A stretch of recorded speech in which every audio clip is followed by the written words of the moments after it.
রাত্রে সুই বা মাছ ধরা বড়শি এগুলো বিক্রি করা যাবে না। আমি এক সময় দাওয়াত ও তাবলিগের ভিতরে যখন সালের সাথে ছিলাম, তখন আমি ময়মনসিংহ মোমিনশাহী যেটাকে বলে, এই জায়গায় আমার একবার সফর ছিল।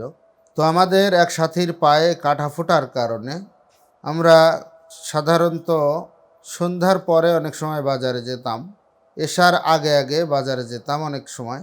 তো আমি এক দোকানের ভিতরে যেয়ে সেখানে সুই চাইলাম। তো সেখানে একজন বয়স্ক মহিলা ছিলেন।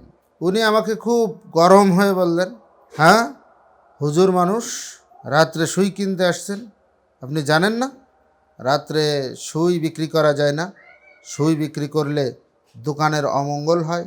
আমি বড় আশ্চর্য হলাম, যেহেতু আবার এলাকা নয় সেহেতু আমি তার সঙ্গে কোনো বাক বিতণ্ডা লিপ্ত হলাম না। কিন্তু আমি মনে মনে চিন্তা করলাম, এই বদ রসম আমাদের সমাজের ভিতরে কেমন ব্যাপকতা লাভ করেছে যে এটা মানুষের মুখে মুখে হয়ে গেছে যে এই কাজ এই সময় করা যাবে না, এটা অমঙ্গলের চিহ্ন, এটা অমঙ্গলের চিহ্ন।